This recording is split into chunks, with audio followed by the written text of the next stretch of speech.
Hey, what's up guys? Min City here, back in with another video, and today we are taking a look at Marvel Realm of Champions. Now, what is Marvel Realm of Champions? This is a PvP and PvE arena battler available on iOS and Android. The links to the game will be in the description down below for both. So without further ado, let's get right into it. Please leave a like and comment if this helped you out at all in determining whether this game is worth your time. Now, alright, so this is made by Pve, which also made Contest of Champions. That's a 2D fighter.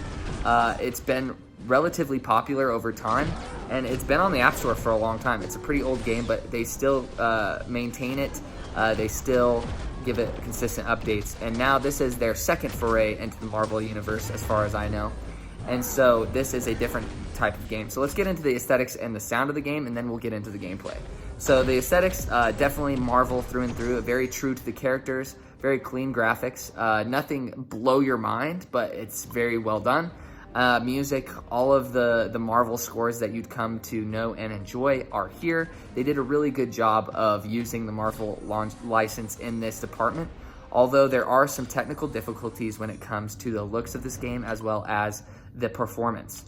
So with the looks, graphics are very up and down. It's not consistent with graphics quality, and I don't know why. My phone has never had problems with graphics in any type of game. I have an iPhone XR, and that's what I'm playing it on primarily. And graphics will kind of look muddled or muddy and blurry around the edges of characters sometimes. It's very strange, and it seems to happen randomly. Sometimes the game will look really gorgeous, and other times the game will be look kind of like, oh, that doesn't look very good.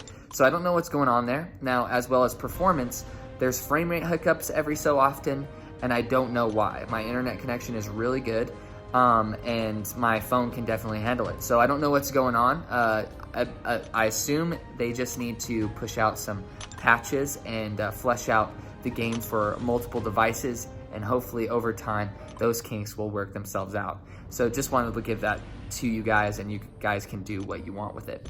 Now, as far as gameplay, what is this? Like I said, it's an arena battler that has PvP and PvE type modes.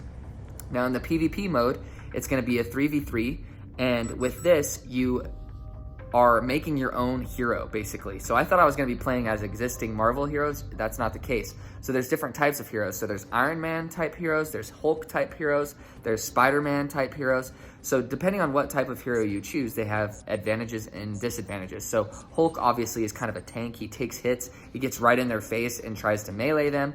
Iron Man is more of a kind of a mobile character who tries to stay at a distance and use ranged attacks. Spider-Man's really quick, and stuff like that. And so each character has 3 abilities or attacks that they can use, as well as a basic attack. And with those, you're pitted against another team of 3. So if you guys are familiar with MOBAs, this is basically a MOBA stripped up of anything that's non-essential. And basically what it is there's a base, each team has a base, and there's an arena type place in the middle. So when you meet them in that arena and you kill the other team, and when they respawn, so when you kill the whole other team and they respawn from their base, that allows you to attack their base. You capture a point in the middle when you kill their team. So when that point is captured in the middle, it allows you to attack their base.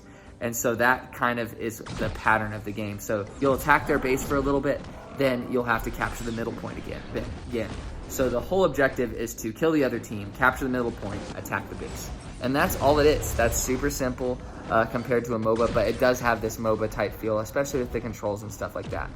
Now, the PvE mode is kind of a wave-based mode where there's different types of enemies. I actually enjoyed this a lot more than I thought I would, and there's a certain amount of waves, and you have to kill as many enemies as you can, make it to the end of the waves, and then you get currency and materials. Now, that currency is gold and materials is ISO, and we'll get into that later. Now, as far as the controls of the game, they work. They're not bad. They're just not as smooth as, I'm comparing this to other mobile MOBAs like Arena of Valor, Mobile Legends Bang Bang, stuff like that. The controls here just don't feel as smooth, impactful, and satisfying as those games, and these controls are very similar to those games. So just keep that in mind. It's not as smooth or fluid, but they're definitely good. They're not bad. Now, with those currencies and materials and stuff, you will be able to upgrade gear. So this is a huge part of the gameplay loop of this game. So when it comes to your hero, the type of hero that you end up choosing, say I'm using the Iron Man type hero, I'm gonna be unlocking, getting gear, and obtaining gear for that character. And I can equip that gear, so say I have a new headgear, I can equip it, and it will show that gear change. So this is a huge thing. Most games, when you get gear, it doesn't change the appearance of your character. This one does. Huge kudos to Kabam. Makes it so much more rewarding and more impactful. When you get new gear, it makes you feel like you're truly making progress by seeing the your visible character change, which is awesome. And so with this gear, you're able to use those currencies and ISOs and materials to upgrade certain pieces of gear. Now, obviously, gear has varying rarities and powers, so it gives it a really cool Diablo or Path of Exile type feel, where you're constantly grinding for new gear, and you get gear through quests and stuff, crates, the shop, and you'll be able to obtain specific gears through the shop. And that's the gameplay loop. You're constantly getting new gear for your character, leveling it up. Now, the gear can have synergies. There's different types of gear.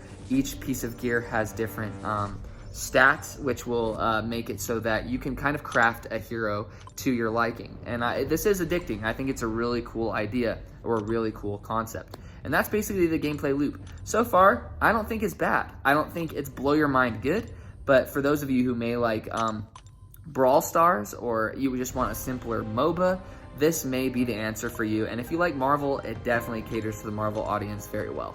So it's not bad. I'm in the middle of the road. I'm having fun with it. I'm gonna play it for what it is, but I'm not like, this is the greatest game I've ever played. So I definitely think it's worth a try at least. It's free, you have nothing to lose, especially if you liked Contest of Champions and you just wanted something different gameplay-wise.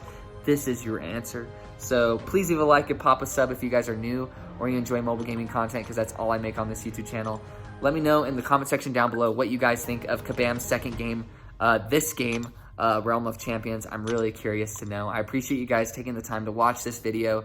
Please have a happy holidays wherever you are, and take it easy.